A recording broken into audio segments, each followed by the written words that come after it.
So welcome to week 3. Let's start a quick recap of where we've been the last couple of weeks. Last week we discussed the development of a heart awareness, which is really the skill. It's not a gift, it's a skill, which means with practice you can get good at it. But it's the skill of staying attuned to what's going on in your heart. Similar to when you're driving down the highway, you're looking at that windshield, but simultaneously you're kind of keeping your eye on your indicator lights as well. And so that's basically what we've been learning to do. Now, the best way to develop the skill of heart awareness is through the heart check that we talked about last week. 3 simple questions. Number 1, what am I feeling right now? Using the emotions chart. If you don't have the emotions chart, you need to get a copy of one because that's so helpful. Second question is, where in my body do I tend to hold that feeling? Shortness of breath, tight stomach, tight shoulders.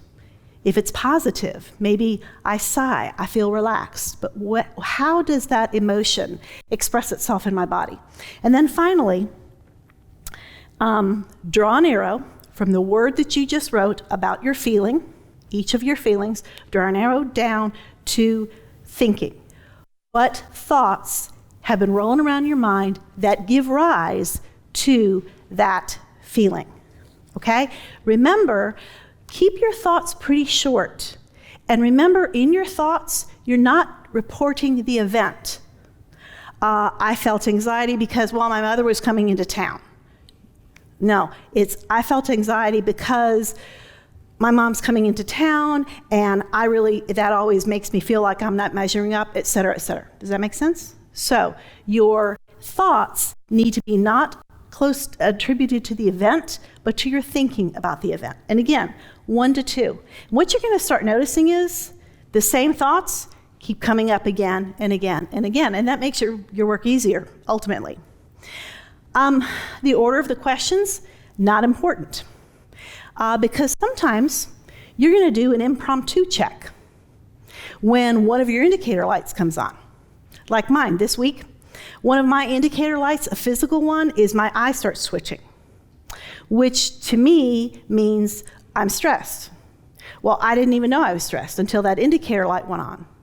But that tells you that I am living pretty disconnected to what's going on in my heart. But the reason I'm doing that, you need to understand, is because I'm busy teaching a class about people learning to be attentive to what's going on in their heart. So because of that, I have not been aware of what's going on in my heart. So when my eye started twitching, that's the signal for me to say, hey, that's the physical.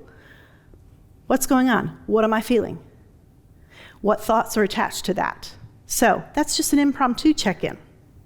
So we also talked last week about Henry Nouwen's observation that we will only be able to feel, think, and act with any degree of clarity when we've created what he called a safe place in our hearts. This is because our brains, which are constantly scanning for danger, they must be calmed in order to allow us to be curious about what's within us. If our brain detects judgment, if our brain detects that you're about to start judging what's coming up, your thoughts, your feelings, and you start judging those, if your brain detects judgment, it shuts down immediately. And it becomes very difficult for you to access your thoughts and your feelings or become aware of those physical sensations. And it's for that reason that we're going to take a little detour today. Because I told you last week that we were going to be discussing how to regulate your emotions before you respond. But this week, I have been battling hard and long in the counseling room against inner voices in the heads of my clients. Don't worry, I don't mean like personality disorders. I mean like the inner voices that you have, and we're going to talk about them in just a moment, but those inner voices really can shut down this whole process. So much so that I decided we need to take a whole class just on learning about your inner voice. Imagine if you were a parent, your child was struggling in math, so you hire a math coach. Strange thing is, after a couple of weeks, not only does the child not improve in his math grades, he actually gets worse. And he has a lot more math anxiety. So that's a little odd. So you decide, so the next time that the math coach comes, you're going to not be in the room, but stay within earshot of what's going on. And at one point, the coach has told your child to do a math problem. He did the math problem, and obviously he did it wrong. And what you overheard was, we have been over this numerous times, and you're still not getting it. Are you even listening to me? Obviously not. So, that explains that lack of progress, doesn't it? The demeaning words are actually sending your child's brain into lockdown, which makes clear thinking, to be able to do math, absolutely impossible. So what do you do as a parent? You fire that coach. Because though her words, they may even be partly factual, the delivery, that shaming voice, it absolutely guarantees worse performance. We have a coach in our heads as well. And what he or she is saying when one of your indicator lights comes on absolutely determines whether or not you're going to go ahead and continue to pay attention to any other indicator lights. Recently, I had a woman come to see me, and she wanted to talk about just a complex relationship that she had with a friend. And as she was telling me about it, she said probably 3 or 4 times within the course of maybe 10 minutes, I know this is so silly. I know this is so silly. I know this is so silly. And I knew that what she was telling me out of her mouth was just a repeat of something that was going on in her head that her inner coach was telling her, and just like that math coach, her inner voice was having the exact same effect of shutting her down. When she was hearing condemning words in her in her mind about what was coming out of her mouth and what she was thinking, when she heard those, she shut down. And it made it really, really difficult for her to explore with me what was going on in her heart, because her brain was being triggered by that critical voice. Our brains are beautifully designed to protect us. They are constantly at work scanning for danger. And when our brain detects something that sounds or feels like something that has injured us in the past, it is triggered to sound the alarm and move into protective response. And the part of your brain that, when you're in a safe place, is responsible for the thinking needed to attune your heart, that's the upper brain, that part goes offline. And your lower brain, which is mainly impulse, the lower brain takes over and everything goes mute. And it becomes very, very difficult for somebody even to be able to articulate thoughts, feelings, or physical sensations. They can't access them. And so that's what was happening with her. That's why your child can't think straight when he's facing a math problem, because he's hearing that math coach's voice in his head, and that's causing his brain to shut down.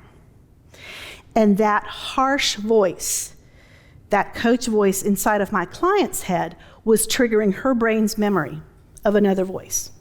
Be a parent, a Sunday school teacher, a soccer coach, someone that had spoken to her in a similar manner and had wounded her.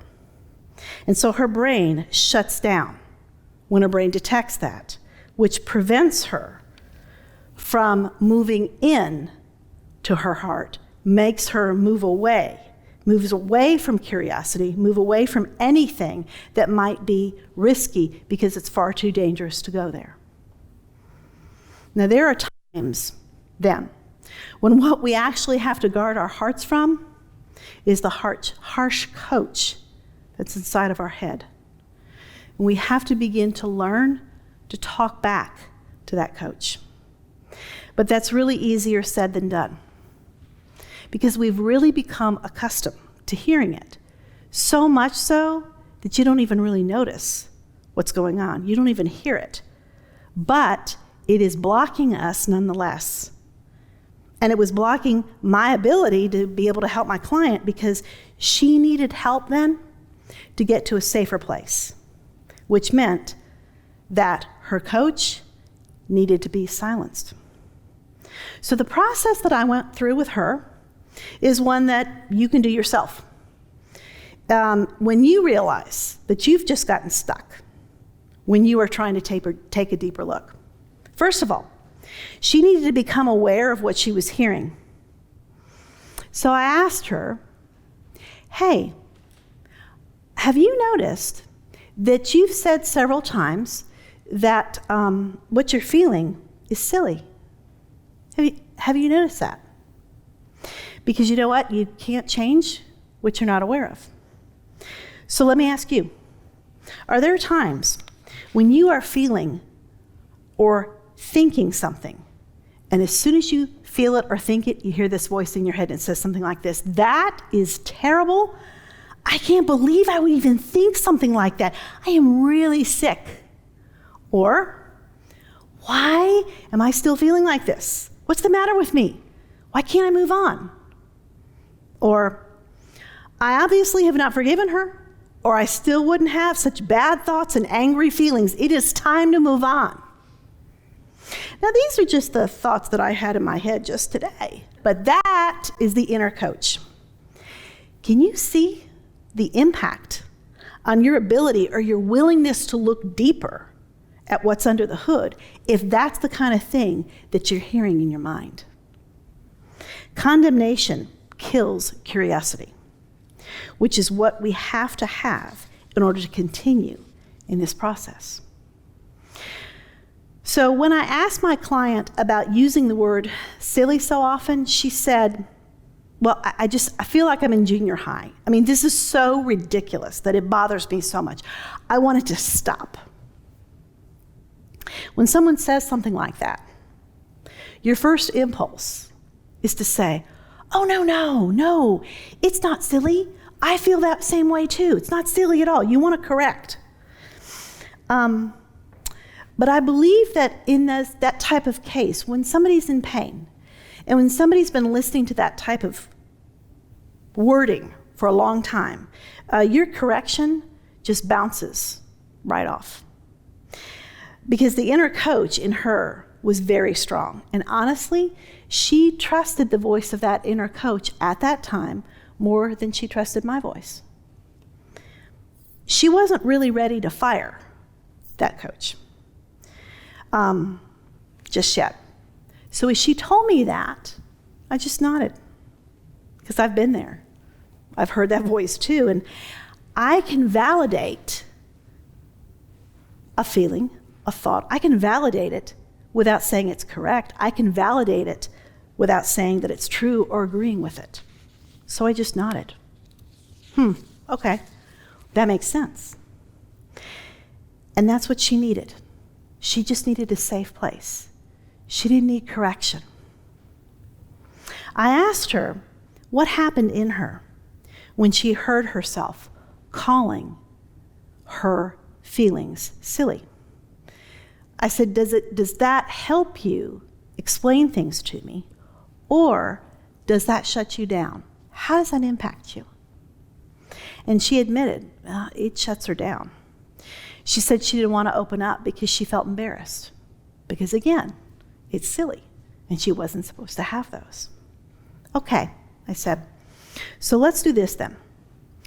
Could you try to just hold off on evaluating anything just yet? We need to get everything out, and then you're going to have a clearer understanding of what's going on in you. And then we can get to a place where you can move on the way that you want to.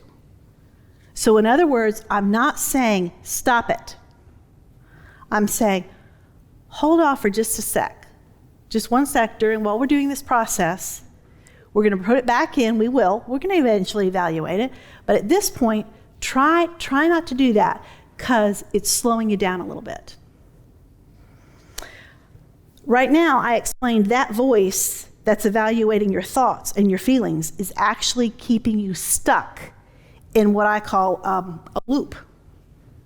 I think this, but I shouldn't think this, but I do. But that's absolutely ridiculous. Now I'm thinking it again. Why do I keep thinking this? Do you know what I'm talking about? That's a loop, okay? So the second step, once you have become aware of that voice, is not to correct it, but to just suspend it, just for now, so that you can move forward.